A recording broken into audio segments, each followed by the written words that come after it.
The magic of London. Hello my little witches and wizards, and welcome back to my channel. This is Real World Magic, where we make your life more magical. My name is Neil Trigger, I'm going to be your magical host, and today I'm in London talking about the magic of London.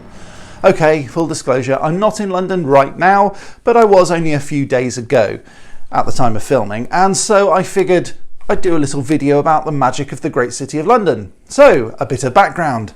I'm a magician illusionist with around 21 years experience, and since I'm fairly quirky, you may have guessed, hence the wand, I figured that I would take my beautiful wife to London for Valentine's Day, for a romantic trip around London's quirkier parts of town. We came across some great stuff that I thought would press some buttons for you guys too. So after enjoying all of this stuff ourselves, offline, the following day I thought I'd revisit them and do a bit of filming. As you're going to see in a moment, filming inside one of them in particular was very tricky, but I'll explain that a bit more as we get there. So without further ado, here are 3 of the best real-world magic places to visit in London. Number 3, Dollenoir. This unassuming front of house hides a secret. In Farringdon, in London, lurks Dollenoir, which for anyone who knows a bit of French knows translates into in the black. It's well named because this place is a restaurant where diners cannot see anything. Imagine the darkest black you've ever experienced, like being blindfolded with concrete, like a totally impenetrable darkness all around you. You're totally blind because there's nothing, no light at all. That's what it's like. Naturally, you can't film in there for obvious reasons.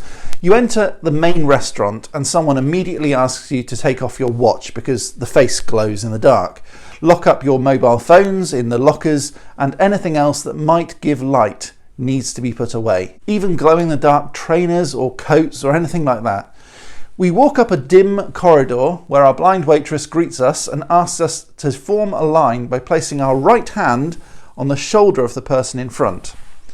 We then enter through a curtain and then another curtain and another of very thick black fabric. And by the time the last curtain is passed, everything is black, like seriously black, like nothing at all. And I can't explain how weird that is to someone who can see.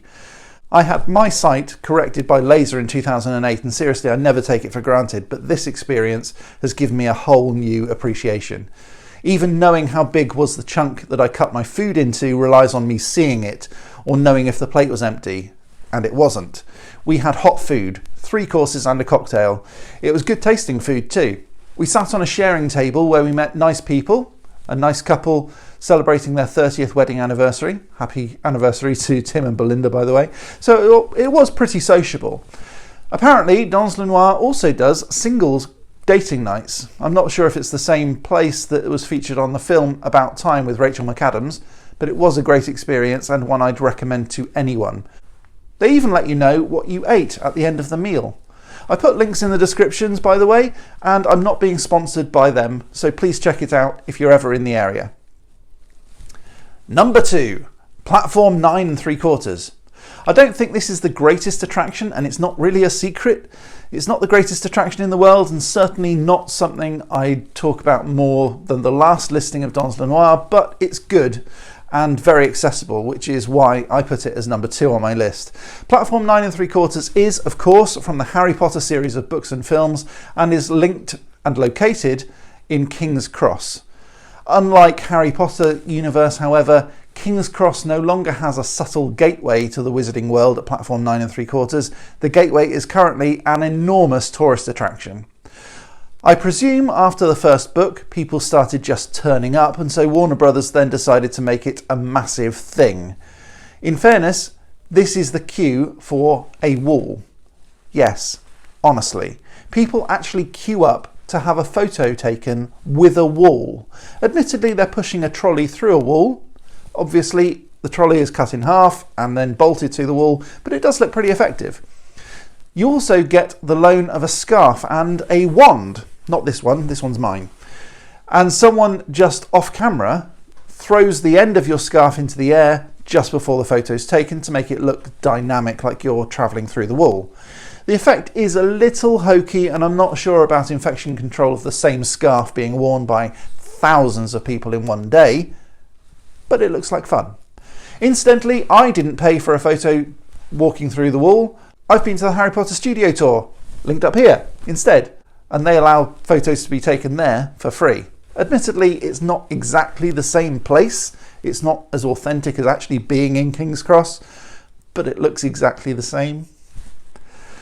Next was the shop itself, and this is where things are a bit nutty. We went on the Friday evening after going to the place that we listed as number 1 on my list, which we're going to get to in a moment.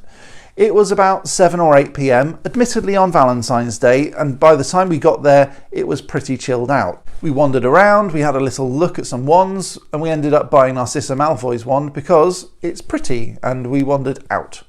Did you notice those 3 wands? Wandered in, wandered out, wandered around. Oh, come on, you're no fun. Anyway, we came back the following day on the way back to the hotel after lunch at Dollenoir. I wanted another wand, but nope. Look at the number of people here. It was bonkers. There was a queue for the wall. There was a queue to get into the shop itself and security on the door. The queue went down fast enough, I guess, but the shop was crowded. And what was going on with this? 2 ventilation ducts right in the middle of the queue. It's almost like a filtration system to make sure that people who are too fat and giants wouldn't have to let people in. And as for pushchairs and wheelchairs, not very accessible at all. Not very helpful, Warner Brothers. Must do better. I'd have to give you an Al grade of 4 for that. Having said all of that, I picked up Dumbledore's wand from Fantastic Beasts: The Crimes of Grindelwald because it's shiny and I'm a magpie, and also a chocolate frog replica too. That'll reside in my man cave when I've finally sorted it out. I'm coming along with my man cave, by the way. I'll show you that when it's done. So more on that in due time. Number 1. Full disclosure here, just like Platform 9 3/4, this is not strictly speaking my first time here, but my top pick of the 3 is the Cauldron. This magic-themed cocktail-making experience was in Elephant and Castle last time we went up there. This is only my second time at the Cauldron, but last time it was located in a pop-up container shed, but now they've moved it to Dalston Kingsland. And while the tube links aren't quite as good as the Elephant and Castle one, the location is much, much better.